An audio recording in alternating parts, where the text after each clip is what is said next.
अपने आसपास की हर छोटी बड़ी खबर देखने के लिए भी हमारे YouTube चैनल को सब्सक्राइब करें। मेरठ शहर की सड़कों पर दोपहिया वाहनों की स्टंटबाजी थम नहीं रही है। शुक्रवार की देर शाम इंदिरा चौक के पास बाइक सवारों ने स्टंटबाजी करते हुए महिला को टक्कर मारकर घायल कर दिया। मौके पर पहुंचे भाजपा नेताओं ने हंगामा करते हुए आरोपियों की गिरफ्तारी की मांग की। CO civil line Abhishek Tiwari ने लोगों को समझा बुझाकर शांत किया। दरअसल कोतवाली क्षेत्र के पूर्वा शेखलाल निवासी विमला देवी शुक्रवार की शाम करीब 8 बजे दूध लेने जा रही थी। इंदिरा चौक के पास बाइक पर स्टंटबाजी कर रहे सापिर गेट निवासी किशोर ने उन्हें जोरदार टक्कर मार दी। इससे विमला देवी सड़क पर गिरकर गंभीर घायल हो गयी। उन्हें जिला अस्पताल में भर्ती कराया गया। भाजपा नेता दीपक शर्मा और नगर निगम पार्षद उत्तम सैनी मौके पर पहुंचे और आरोपियों की गिरफ्तारी की मांग करते हुए हंगामा कर दिया। उनका कहना था कि शाम होते ही काफी युवक तेज रफ्तार में सड़कों पर बाइक दौड़ाते हैं और स्टंटबाजी करते हैं। इनकी चपेट में आकर पहले भी कई लोग घायल हो चुके हैं। किसी दिन कोई बड़ा हादसा हो सकता है। देखिए, आप अगर इंदिरा चौक से जब ईवी चौराहे के लिए चलेंगे तो सेंट्रल बैंक ऑफ इंडिया है, उसके ठीक सामने एक महिला है जिनका नाम विमला बताया, विमला जी है, और जिनके पति का नाम बंटी है। वो सामने से सड़क पार कर रही थी। उनके घर में कोई छोटा बच्चा है जिसके लिए उन्हें दूध लेकर जाना था। दो युवक जो मुस्लिम हैं स्टंटबाजी करते हुए बहुत बेतरतीब गति से, तेज गति से वो अपनी वाहन पे आ रहे थे और इतनी जोरदार टक्कर मारी है कि उनकी पैर की दोनों हड्डियां टूट गई। प्रथम दृष्टया पैर लटक गया है। अभी हम फिलहाल प्यारे लाल में हैं। मौके पर सारे नौजवान साथी हैं, पार्षद हैं, उत्तम सैनी जी हैं, चिक्की भाई हैं, विनीश बासु जी हैं, जिन्होंने घटना की जानकारी लेकर मौके पे उन युवकों को पकड़कर पुलिस को दे दिया है। पुलिस के संज्ञान में ला दिया है। डॉक्टरी के लिए अब उन्हें मेडिकल रेफर किया जा रहा है क्योंकि घटना चोट गंभीर है और उनको आगे प्यारे पुलिस थाने में तहरीर के लिए दे दिया। और हम आपके माध्यम से हम ये चाहते हैं कि शहर में सब अपनी स्वतंत्र हैं, अपना त्योहार बिल्कुल अच्छे से मनाएं। शासन भारतीय जनता पार्टी का है, योगी जी बैठे हैं, दिक्कत कुछ नहीं है, लेकिन सौहार्द के साथ बनाएं। कोई ऐसी घटना ना हो जो इस शहर की फिजा में पलीता लगाए। हिंदू समाज बहुसंख्यक है, कानून में विश्वास रखता है, कानून को ठेस नहीं पहुंचाना चाहता, लेकिन शांति बनाने का ठेका बहुसंख्यक समाज का नहीं है। तो आप सब लोगों को आपके माध्यम से मैं निवेदन करता हूं, प्रशासन से भी, शासन से भी, कि इस प्रकार की जो घटनाएं हो रही है स्टंटबाजी की और मोटरसाइकिल जो इन फील्ड पे बम पटाखे छोड़ते हुए 100 की गति से जो मोटरसाइकिल चल रही है उन पर तत्काल रोक लगाई जाए। देखिए, हापुड़ रोड पर अभी स्कूटी सवार 2 व्यक्तियों द्वारा एक महिला जो कि यहाँ वॉक कर रही थी, उनका एक्सीडेंट किया गया है। महिला को उपचार हेतु जिला अस्पताल भेज दिया गया है। उसमें से एक व्यक्ति को हमारे द्वारा पकड़ लिया गया है, वाहन भी हमारे द्वारा पकड़ लिया गया है। अग्रिम विधिक कार्रवाई इसमें की जा रही है। Thank you sir. अपने आसपास की हर छोटी बड़ी खबर सबसे पहले देखने के लिए हमारे YouTube चैनल को सब्सक्राइब करें। मेरठ के सरदना थाना क्षेत्र के गांव पिटलोकर निवासी युवक की सरदना गंगनहर पुल के पास पीट कर हत्या कर दी गई। परिजनों ने आरोपियों के खिलाफ तहरीर देकर कार्रवाई की मांग की। वहीं पुलिस ने मौके से एक आरोपी को हिरासत में लेते हुए बाइक को कब्जे में ले लिया है। दरअसल गांव पिटलोकर निवासी 20 वर्षीय असलम पुत्र इस्तकार दोराला शुगर मिल के गन्ना क्रिय सेंटर पर मजदूरी करता था। सरदना गंगनहर पुल के पास गुरुवार की दोपहर गन्ना से भरा ट्रक पलट गया था। वे अपने पिता इस्तकार व ताऊ जब्बार के साथ पलटे ट्रक से दूसरे ट्रक में गन्ना भरने के लिए बाइक पर सवार होकर आ रहे थे। जैसे ही सरदना गंगनहर पुल के पास पहुंचे तो आरोपियों की बाइक में साइड लग गई। इसके बाद आरोपियों ने उसके साथ जमकर मारपीट कर दी। बताया गया कि आरोपी अपने कई साथियों के साथ लाठी डंडे व हथियार लेकर पहुंचे। इसके बाद तीनों के साथ जमकर मारपीट की। आसपास मौजूद लोगों ने घटना की सूचना थाना पुलिस को दी। मौके पर पहुंची पुलिस को देख आरोपी भागने लगे। पुलिस ने एक आरोपी को पकड़ लिया और बाइक कब्जे में ले ली। इसके बाद पुलिस ने घायलों को उपचार के लिए CHC में भर्ती कराया, जहां से असलम की हालत गंभीर देखते हुए मेरठ रेफर कर दिया गया। इलाज के दौरान असलम की मौत हो गई। असलम की मौत की सूचना मिलते ही परिजनों में कोहराम मच गया। परिजनों ने बताया कि असलम 4 भाई व 4 बहन थे। सीओ सरदना संजय कुमार जायसवाल का कहना है कि मुकदमा दर्ज किया जा रहा है। जी, क्या मामला हुआ है? मैं भारतीय किसान यूनियन आंदोलनकारी से नगर अध्यक्ष सरदना। रात में मेरे गांव के ये लड़के, इनका भांजा और इसके जो बहनोई थे, वे ट्रक पलटा हुआ था गंगनहर पे। ये उसमें गन्ना लादने लग रहे थे पलटे हुए दूसरे ट्रक में। तभी बताया गया कि पास में बेगमाबाद गांव है, उसमें से 3 लड़के बाइक पर आए। वे आने के बाद उनकी बाइक वाइक स्लिप होकर गिर गई, बाकी उसका ठीक रहा, इनके सिर फोड़ के इनसे झगड़ा करने लगे हुए। झगड़े में उन्होंने हाथापाई भी करी, वहाँ तो बीच बचाव करके जब तो मामला सुलझा दिया। 10 मिनट बाद ही उन्होंने 4-5 लड़के और लठ वठ लेकर बुला ली वहाँ। और अत्ते जो है असलम इनका भांजा था, जो हमारे गांव का भांजा लगा था, और बहनोई जसड़ वालों का भांजा था, पिटलोकर का था वो असलम पुत्र रिश्तेदार। दोनों बाप बेटों पर उन पर हमला कर दिया उन्होंने आके, जिसमें असलम के सिर में गंभीर चोट आई। उसके बाद वहाँ से उन्हें हम तुरंत थाने लेकर आए। पुलिस भी मौके पर मौजूद थी। पुलिस ने जैसे ही भाग के पकड़ा तो एक उनमें से हाथे भी चढ़ा, और पुलिस थाने में लेकर आई असलम को। यहाँ तुरंत CSC ले जाया गया मेडिकल के लिए, वहाँ से उसे रेफ़र कर दिया मेरठ के लिए, जहाँ वो मृत घोषित कर दिया। अभी फ़िलहाल लड़का एक्सपायर हो चुका है। बाकी थाने पर आज हम आए हुए हैं, जो उचित कार्रवाई है पुलिस वालों से करने के बाद। हमलावरों में से एक पकड़ा गया। अभी पुलिस बाकी को तलाश कर रही है। 2-3 बार जाली पुलिस हमारे सामने। थाने में तहरीर दे दी गई है। थाने में तहरीर दी थी, वो 307 की दी थी हमने, जब तक कंफर्म नहीं हुआ था। अब हत्या का जो है कंफर्म हो गया, अब उसके बाद दूसरी तहरीर लिखी जाएगी। कितनी उम्र है इसकी मरने वाले की? लड़के की उम्र 20 साल बताइए। अपने शहर और आसपास की हर खबर देखने के लिए अभी हमारे YouTube चैनल को सब्सक्राइब करें। 3 दिन पहले मेरठ के लोहिया नगर क्षेत्र में अवैध शस्त्र फैक्ट्री का खुलासा करने के बाद पुलिस ने शस्त्र फैक्ट्री संचालक मोइज के गैंग से जुड़े 2 हथियार सप्लायरों को गिरफ्तार किया है। आरोपी ऑन डिमांड पिस्टल सप्लाई किया करते थे। एसपी देहात राकेश मिश्र ने पुलिस लाइन में पत्रकार वार्ता करते हुए बताया कि 4 मार्च को लोहिया नगर पुलिस ने मकान में चल रही अवैध शस्त्र फैक्ट्री का खुलासा करते हुए फैक्ट्री संचालक मोइज को गिरफ्तार किया था। पूछताछ के दौरान मोइज से पता चला कि वह अलीगढ़ के गोरावर गांव के रहने वाले यशपाल सिंह को पिस्टल बेचता था। इसके बाद पुलिस ने कई स्थानों पर दबिश डालते हुए यशपाल को भी गिरफ्तार कर लिया।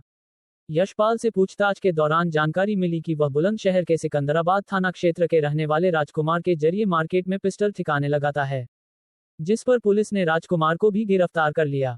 आरोपियों के पास से 2 पिस्टल, 70,000 कैश और पिस्टल सप्लाई करने में प्रयुक्त गाड़ी बरामद की गई है। जांच के दौरान पता चला कि राजकुमार के ऊपर हत्या के 2 मुकदमे हैं और वह गैंगस्टर भी है। दोनों आरोपी पिछले 5 साल से मोइज गैंग से जुड़े हैं और अब तक काफी हथियार सप्लाई कर चुके हैं। एसपी देहात ने बताया कि दोनों आरोपियों से पूछताछ की जा रही है।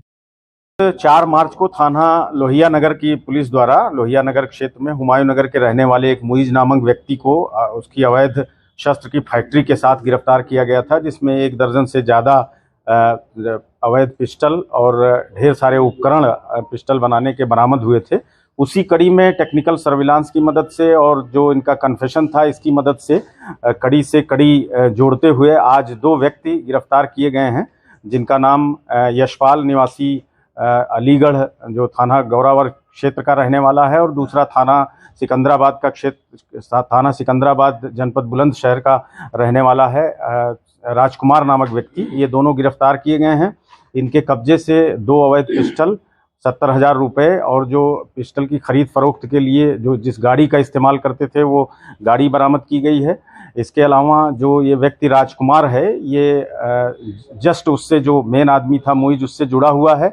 इसके ऊपर 2 मर्डर के और 1 गैंगस्टर सहित कई मुकदमे दर्ज हैं और जो अन्य विवेचनात्मक कार्यवाही है वो थाना लोहिया नगर के द्वारा संपादित की जा रही है। इस दौरान अन्य कई लोगों के नाम प्रकाश में आए हैं, उनकी तलाश की जा रही है और कड़ी से कड़ी जोड़ते हुए जो डीआईजी रेंज महोदय द्वारा ऑपरेशन शस्त्र चलाया गया है उसके अनुसार जो इस कड़ी में जहां भी है उसके ऊपर विधिक कार्यवाही प्रभावी ढंग से हो, इसको सुनिश्चित करने का प्रयास किया जा रहा है। सर, वो लोग गिरफ्तार हुए हैं, इन लोगों ने इस मोइज से कितने पिस्टल अब तक लेकर किए और आगे कहाँ बेचे? ये आगे जहां बेचे उसी कड़ी में आज इनको गिरफ्तार किया गया है। वर्ष 2021 से ये सब एक दूसरे से परिचित थे और जो संख्या का बिल्कुल बता पाना इस समय अर्ली होगा, लेकिन वर्ष 2021 से परिचित थे और जब से ये संचालित कर रहा था तो ये लोग जुड़े हुए थे और जैसा कि आपको अवगत है कि विगत दिनों इसका भंडाफोड़ किया गया। सर, इनकी डिमांड कैसे आती थी और किस तरीके से ये सप्लाई करते थे? डिमांड कैसे आती थी, सप्लाई किस तरीके से होती थी? देखिए, अभी पूछताछ में जैसा कि इन्होंने बताया था तो उसी क्रम में आज इन 2 लोगों को गिरफ्तार किया गया है और जैसे जिन लोगों के बारे में बताया जा रहा है और जो टेक्निकल सर्विलांस की मदद से जिन लोगों का नाम प्रकाश में आ रहा है उनको गिरफ्तार किया जा रहा है और अन्य जो प्रकाश में आएंगे उनको भी गिरफ्तार किया जाएगा और फिर उसके बाद ओरिजिनल मोडस ऑपरेंडी हम लोग निर्धारित करेंगे विवेचना। डिमांड किस तरीके से आती थी इन पे? जैसा कि मैंने आपको बताया कि इसी क्रम में आपस में लोग एक दूसरे से जुड़े हुए थे, इस तरह डिमांड आती थी और ओरिजिनल और कैसे मोडस ऑपरेंडी थी, और लोगों को शीघ्र ही हम लोग अरेस्ट करेंगे, उसके बाद पूरी तरह से निर्धारित करेंगे विवेचना के दौरान। सर ये हथियार तस्कर त्योहारों का टाइम है, इस टाइम सक्रिय होते हैं, क्या कुछ इनके खिलाफ अभियान चलाया जाता है? जैसा कि आप अवगत हैं, त्योहारों का समय है तो अभियान चलाया जा रहा है। उसी अभियान के कड़ी में ये कड़ी कार्यवाही हुई है पुलिस के द्वारा, और ये हमारी जो कार्यवाही है और अभियान है इसी तरह जारी रहेगा।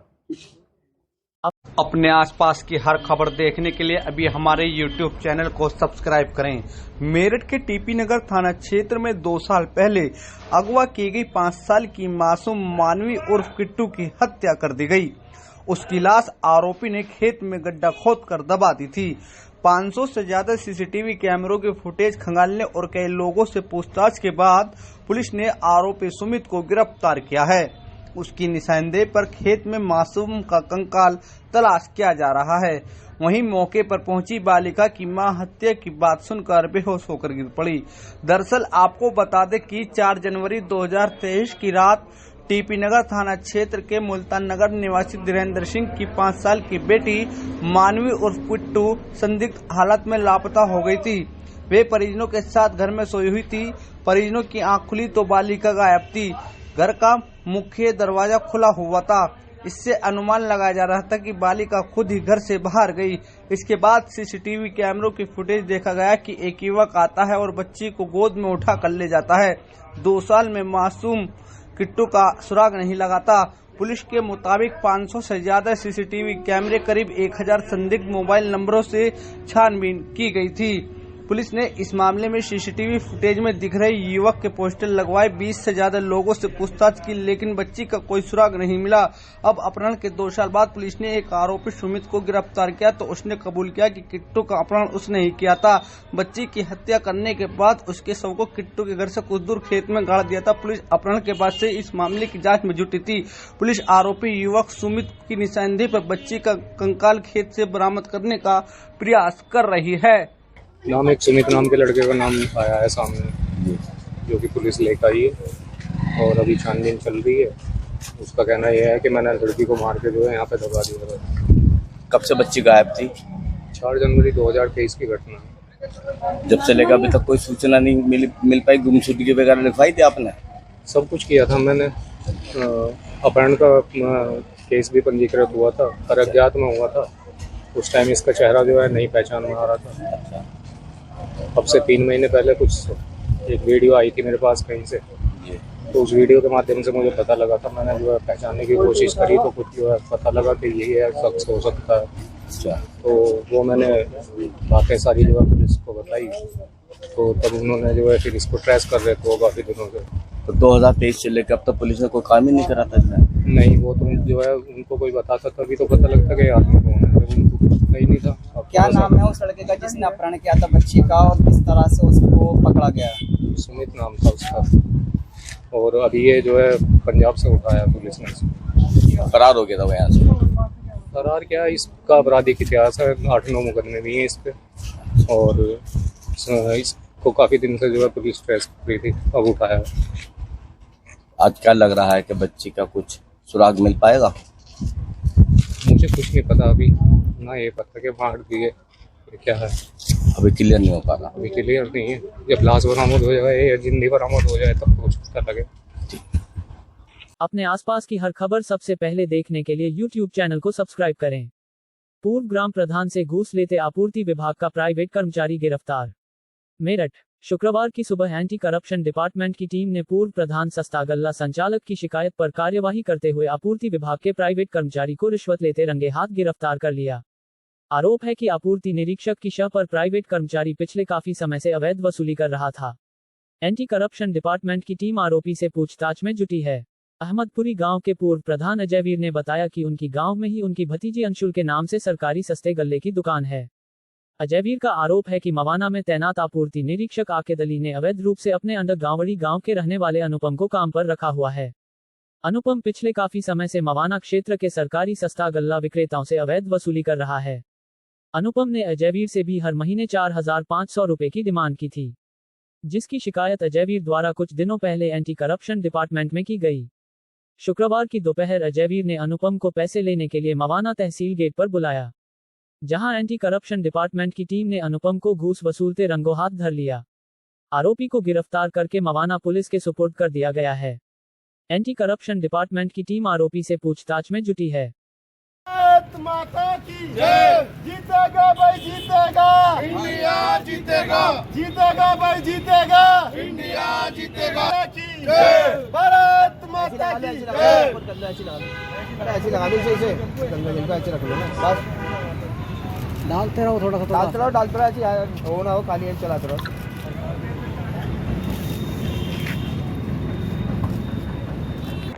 विनीत जी, क्या कुछ कहना चाहेंगे? देख रहे हैं कि आप लोग यहाँ आए हैं, तमाम यूथ हैं, क्या कुछ कोशिश है? पहले परिचय। मेरा नाम विनीत चपाना है, मैं चौधरी चंद्र विश्वविद्यालय का छात्र नेता हूँ। देखिए, कल आईसीसी चैंपियंस ट्रॉफी का फाइनल है। पूरे देश में मंदिरों में, मस्जिदों में दुआएं चल रही है, प्रार्थनाएं चल रही है। इसी के उपलक्ष्य में आज मेरठ में विश्वविद्यालय के छात्रों ने जो महाकुंभ प्रयागराज से वो गंगा का पवित्र जल लाए थे, उससे टीम के पोस्टर को गंगा जल से स्नान कराया है। और हमारी सभी लोगों की यही दुआ है, कल भारत फाइनल में विजयी रहे। और दूसरा मैं कहना चाहूँगा, आपने एक फोटो देखा होगा, सोशल साइट्स के माध्यम से जानकारी होगी कि एक मोहम्मद शमी को लेकर एक ट्रोलर्स ने एक अलग ही बिल्कुल लाइन चला रखी है।